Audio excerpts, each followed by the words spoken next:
to our merry play. Behold the sitting room at the Danbury home.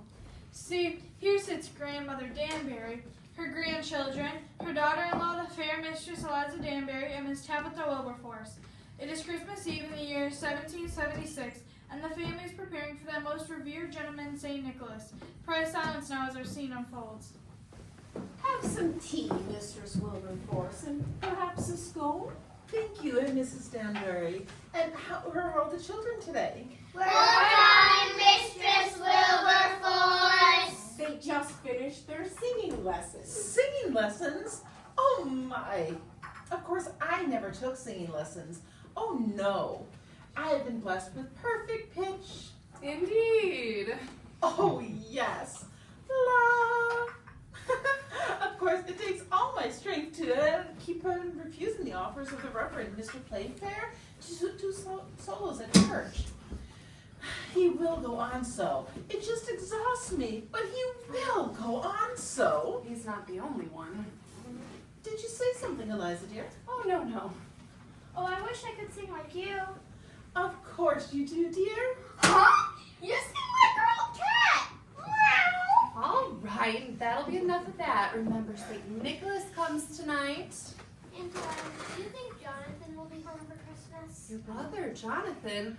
Oh, I don't know, dear. He's off fighting in the war and can't come home whenever he likes. Why? Because General Washington needs him. Your brother is a very important man. He's the bravest man in the whole army, isn't he, Grandmother? I'm sure he's very brave, dear. This is such a dreadful time to be fighting. My brother's in the war. You know, my brother Miles. He's a captain. Captain Miles Wilberforce. Yes, Tabitha, we know. When does St. Nicholas come? Not for some time yet. You'll just have to wait. But I can't wait. Oh, well, you'll simply have to. Aww. Oh, none of that now. No long faces on Christmas Eve. If you please, after all, St. Nicholas watches over the little children, and he knows if you're being naughty or sullen. He does? Oh, yes. Isn't that right, Mother? Indeed. Now, when I was a girl, St. Nicholas would come to our house along with his imp, Black Peter. And Black Peter would look at all the children, and when he found a naughty one, he would dig into his black bag and pull out a lump of coal, and that would be their Christmas present. Did you ever get a lump of coal, Grandmother? Certainly not. I was always a perfect child and never gave my parents reason to scold me. He did leave some coal for my brother, though. I bet he leaves a lump of coal in your stocking. No, he will not. I've been very good. All right, that will be certainly enough of that. St. Nicholas can do anything, can't he, Grandmother? Yes, I expect he can do almost anything. Well, then maybe he can bring Jonathan home from the war for Christmas. Oh, I don't think he can do that, dear. Well, Grandmother just said he could do anything. Well, I know, but, Then why can't he bring Jonathan home? well, that is, Eliza? What Grandmother is trying to say is while St. Nicholas is a very magical person, Tabitha. What they are trying to say is that there are some things that are even beyond St. Nicholas's power. That's right. It's like something my brother used to say. You know, my brother Miles, Captain Miles Wilberforce, my brother. We know, dear. We know. St. Nicholas will bring Jonathan home. I just know it. Oh, I hope you are all right about St. Nicholas, my dears. It would be a wonderful thing to have your brother home for the holidays. But just having you all here makes me very happy. And now let us withdraw from this tender scene. Come and follow me to our next scene. But first, news from the war. Our noble army has suffered a crushing blow in New York at the hands of the British. General Washington has been forced to retreat to Delaware, where he awaits his chance to strike back. Night is falling and the weather grows cold. Now come and follow me. Behold our second scene, wherein is depicted the tender farewell twixt Mistress Betsy Danbury, eldest daughter of the good Squire Danbury, and her intendant, Robert Langley. Ladies may wish to have their kerchiefs at the ready, for this is the most affecting scene. And now we begin. My dearest darling, My dear heart. this is the last female embrace I shall experience until after the war. Oh, the war. Must we talk about war again? I'm sorry, Betsy dear. Must you go? Now we've already been over this. I know, it's your duty. Duty. What about your duty to me? What do you mean? It's Christmas time, and cotillion season's in full flight. Now, who is going to escort me to the dances? Oh, Betsy. Don't you old Betsy me. This is important. So's the war. Fiddlesticks. There's always war somewhere. But how often is there a Christmas ball? Answer me that. Oh, I give up. Next Saturday, the Carsters are having a ball. And now, I shall have to find someone else to take me. Someone else to take you. Let's see. Lionel Parsons? Yes, I think he'll do. Lionel Parsons! Over my dead body. Now you just listen to me, Elizabeth Danbury. We have to get something straight between us. Oh, and what's that? You are my girl. Am I? Why, confounded, of course you are. We've been keeping company for the past 3 years now. I mean, that ought to count for something. Go on. And I don't think it's right for you to go to any dances with anyone but me. Why, Robert, I never knew you felt this way. Well, I too. I thought we had an understanding. An understanding is this your proposal? Oh, Robert, this is so sudden. What? I'd love to be your wife. But Miss Robert Langley. Oh, I love the sound of that. now, Betsy. Oh, I can tell Mother and Father they'll be so happy. Now wait a minute. And I'll wear this wedding dress, and we read in the parlor. Wait a minute. What is the matter, Robert dear? I've not asked you to marry me. What? Oh, I see. So, you've just been trifling with my affection, stringing the poor little fool on until something better comes your way. Now, Betsy. I see it all now. You never wanted to marry me. You got my hopes up for naught. Get out, sir. Go off to your precious ward. I never want to see you again. Betsy, let's not part on a sour note. It's not that I don't want to marry you. I do. You do? Yes, but not now. After all, I'm off to war tonight. And I may not come back. What do you mean? Well, people do get killed in war, Betsy. And if I married you now, it wouldn't be fair to you. Why, you would be a war widow. War widow? Kill? Oh, Robert, don't talk that way. I can't bear to without you. Well, let's not about that now. After all, it is Christmas, isn't it? A time to be married? Nothing's been the same ever since they signed that silly Declaration of Inrepentance. That's Declaration of Independence, and it is not silly. It is a great document, and it was long overdue. We have to show old King George that we are not his puppets, but a free nation. Well, I don't care who we are. All I know is ever since they signed that horrid declaration thing, everyone close to me has gone off to war. First, my brother Jonathan, and now you. I hate this war and what it has done to my family. Mother can't sleep, and Father looks so gaunt and drawn. With everyone away, it hardly feels like Christmas around here. I know. But this war can't last forever. Hear ye, hear ye. All men of the 3rd Regiment assemble in the town square. All men of the 3rd Regiment assemble in the town square. I must go, Betsy. My country is calling me. Oh, Robert, I shall miss you. Have no fear. I'll be back before you know. I think I shall cry. Betsy, please don't cry. I want my last view of you to be a smiling face. Now smile. Smile. That's right. Robert, before you go, Yes?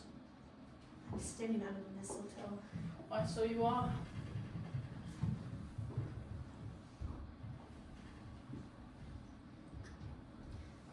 There. Now remember that kiss and come home in one piece. Merry Christmas, Betsy. Merry Christmas, Robert. Goodbye for now, my love. Goodbye, Robert. Goodbye. Take care, Robert. Take care. rise, let us adjourn to the next chamber. Weep not for the lady, though. Her lover will return to her. It is dusk now, and General Washington and his troops are partaking of their supper. A battle is in the offing. Will he be victorious? Only God and General Washington know for certain. And now, friends, to lighten the mood, we present a most diverting merriment that will put you in good humor and make you all forget about the war. We present a merry jest twixt the serving maid and the farmhand. Pray silence as we begin. There now, that's perfect. I declare the Danburys will have the finest table setting in the town. Now, who can that be? Yes, who is it? Oh, it's you. Ned Nabob, what do you want here? Oh, now, is that any way to greet the man of your dreams? Dreams? Nightmares, more likely. What do you want? I'm busy. I just come up to see the thing I loves most in life. You'll find the cider barrel in the basement. Oh, ain't you the one, though? Always clowning. That's why I love you so much. Priscilla, darling. Oh, please. Now, you know I only come up here to seize you, Priscilla. Really? I was thinking about you today, Priscilla. Yep, I thought about you, all right. I was down at the Waller, slopping Squire Danbury's prize sow. And as I was emptying the slop in her trough, she looked up at me with those beady eyes of hers, and I thought of you. A pig looked at you and you thought of me? How very charming, I'm sure. Now go away. I've no time for your fooling. Big doings tonight, eh? Yes, if you must know, the Danburys are having a dinner party, and stop fiddling with the place settings. Honestly, don't you have something to do? Nah, I just finished cleaning the stables, and now I'm all yours. Come to my arms. Oh, now stop that. Keep your hands to yourself. Oh, mercy, what have I done to deserve this? Look, what do you want? I want you, darling. I'm declaring for you. I want you to be my beloved. What? I want you to be my beloved. I want you to make my Christmas a merry one and say you'll be Mrs. Ned Nabob. Well, now I've heard everything. What on earth made you think that I would want to marry you? I mean, Now you know you want to get hitched to me. You know I'm a real catch. The only thing I'd catch from you is a disease. There you go, acting coy. Ugh. That's what I like most about you, Priscilla. Can't you just seize it, Priscilla? You and me, man and wife, are living together in my little cabin in the woods. It's a fine house, Priscilla, made of good, strong logs, wall-to-wall dirt.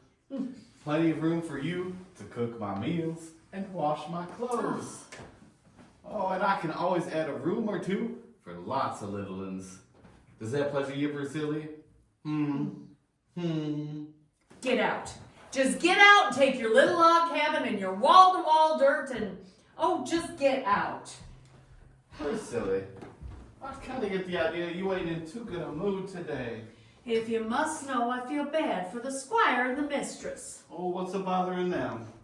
What's bothering them? You mean you don't know? Young Master Jonathan is off in the war. Young Johnny? Why, grannies, seems like only yesterday I was teaching him how to hold a rifle the right way. Now he's a soldier. And everybody's worried about him. Hardly seems like Christmas around here at all. What with the master looking so tired and the mistress in a weepy sort of mood. Priscilla, would you miss me if I wasn't here? Are you going somewhere? Well, you never know. I might have to go off to war myself. You know, General Washington is always needing more soldiers, you know? Our army is suffering enough without you adding to the mix. Besides, General Washington needs able-bodied men, not addle-pated men. What would he want with a shiftless farmhand like you anyway? Don't talk so foolish. Oh, now you just stop your flattering. Ugh, I give up. Say you'll be mine, Priscilla, and I'll give you the Christmas present I done brung for you. Oh, I don't want any present. I know that would get your attention. What did you get me? Not so fast. First say you love me. Keep your old present and get out. All right. We're gonna haul off and give it to Mary Putnam. You know, the cook over to the Linwood place, just up the road a piece. She's kind of sweet on me, is Mary. Yep, kind of sweet on me. Well, I like that. You say you love me, and then you go want to give my present to some hussy. You certainly are fickle. Frickle? What's that mean? Oh, never mind. Just give me my present. First, tell me you love me. Come on. You can do it. I love. That's right. I love you. There, I said it. Now give me my present. Now say, I love you, Ned darling. Keep your present. All right. I wonder if Mary's in the kitchen. Oh, wait. Oh, I'm gonna hate myself in the morning. I love you, Ned. Darling. Darling, now give me the present. Now, don't get so anxious. Your face is all red. And you looks good, though. Give me the present. All right. As long as I know you feels the same way about me as I does about you, you can have it. Merry Christmas, Priscilla. Well, what kind of jest is this? It's just an empty box. An empty box? Well, what the? Oh, there it is. Got out in the box. What got out in the box? Well, I know he has a hankering for nature and aminals and such truck. So I got you a little white mousey. Oh, and there he goes! A mouse? Get it out of here! No, don't carry on so. You'll scare the poor critter. I'll do more than that if it comes near me. Where's the filthy beast? I don't rightly know. Oh, wait, there he goes! Oh, get him, man! Get him! Oh, dead burn it. I lost him. How could you bring a mouse here on Christmas Eve of all nights? The Danburys are having a Christmas party tonight. Hold still, Priscilla. He's on your foot. Get him. Hurry. I'll just stun him with this here broom. Ow! There he goes. Right out the door. Well, that's that. Give me that. Now I'm gonna stun Hey, you. be careful there. Somebody may get hurt. Probably me. Get out! Say, Priscilla, where's my Christmas present? I'd give you a Christmas present, all right. A most diverting bit of whimsy. Now come and see our final scene, wherein we shall meet the squire and the mistress of the house. It is near midnight now. General Washington and his armies are advancing on the British forces in Trenton. We wish him Godspeed and hope that he will be victorious. Sir Thomas Danbury, the war and his son's involvement in it weigh heavily upon his brow. You shall soon see his lady wife, Martha. She, too, suffers greatly as a result of the war.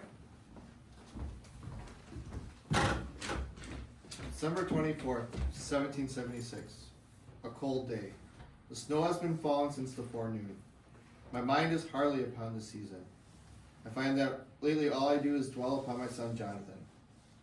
War is a terrible scourge. This once busy town was become as quiet as a tomb since the young men have gone to war. Will life ever return to normal again? Thomas, are you still up? What time is it? The time is now 11:45 p.m. The weather is cold with snow flurries. News of the war. Heavy fighting is taking place in the town of Trenton. Many casualties are reported on both sides. General Washington's troops seem to be triumphing. That is all. What are you doing up so late? Just making a few notes in my journal. I've been neglecting it lately. Other things on my mind. Yes, I know. Are all the children in bed? Yes. Long ago, I had a little trouble with them. They're all anxious about the arrival of St. Nicholas, bless them. You look tired, Martha. You should go to bed as well.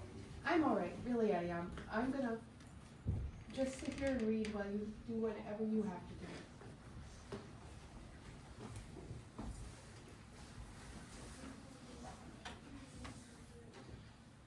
The strain is more apparent upon my wife.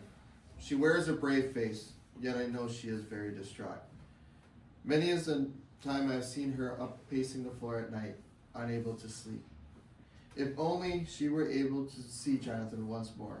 To know that he is all right would perhaps put her mind at ease. Perhaps it would put all our minds at ease and make this a truly Merry Christmas. It's been a good day, eh, Martha? Did you say something, Thomas? I said it's been a good day. Yes, quite, indeed, quite a day. I thought the dinner party went well. Oh yes, quite well, in spite of the snow. Frankly, I'm glad the day is over. All the cooking and cleaning, I'm glad I can finally relax. Everyone is asleep and the house is quiet. Yes, but I suppose we should retire as well. It's gonna be an even busier day tomorrow. Are you coming? In a minute, Thomas. Martha, he's not gonna come home tonight. I don't know what you're talking about. No, Martha. Oh, you know me so well. You miss Jonathan, don't you? It's just that I'm used to having all my babies with me at Christmas. To think of Jonathan off fighting somewhere at this time of the year in this weather, I just... Yes, but Jonathan can take care of himself. Now come, Martha. Let's go to bed. All right, Thomas. Come on now. All right. Now who could that be at this hour? Mother, Father, is it really you? Jonathan, my boy. Jonathan, son, but how? Jonathan, you're hurt. Thomas, help him to the chair. Oh, don't carry on so, Mother. It's nothing really. Sit and tell us what happened. Well, early this morning, the Redcoats started it on us. They caught us as we came from Delaware to Trenton. They surprise attacked us, completely by surprise. I saw many of my comrades fall. There. You don't have to tell us if it's too hard. No, I want to tell you. It was a surprise attack. We were able to hold our own at the end. But then I got hit in the leg, and since I couldn't move fast enough, they loaded me into a wagon with other wounded men and sent me home. So here I am. And I'm so happy to have you back home with us. My prayers have been answered. This is the best Christmas I could ever ask for. Well, I suppose we should finish this in the morning. I'm sure Jonathan's tired from his long journey and would like to rest. Yes, come along, Jonathan. Your room is ready and your bed is waiting. Bed? My bed? Oh, it's going to be wonderful to sleep in my bed again after sleeping in the snowbanks. Will you just come along? Are you coming, Thomas? In a moment now. You two go along. Good night, Thomas. Good night, Father, and Merry Christmas. Merry Christmas, son. Come, Jonathan.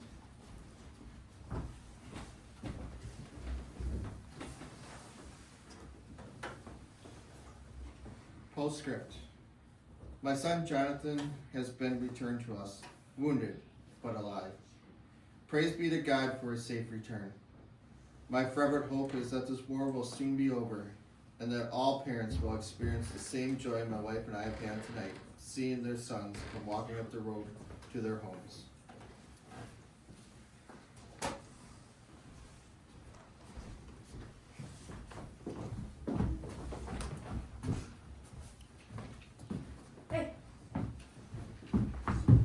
News from the front.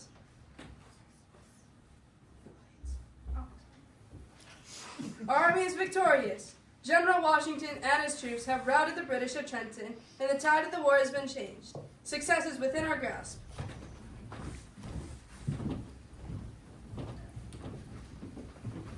The time is now midnight, and it is now Christmas Day.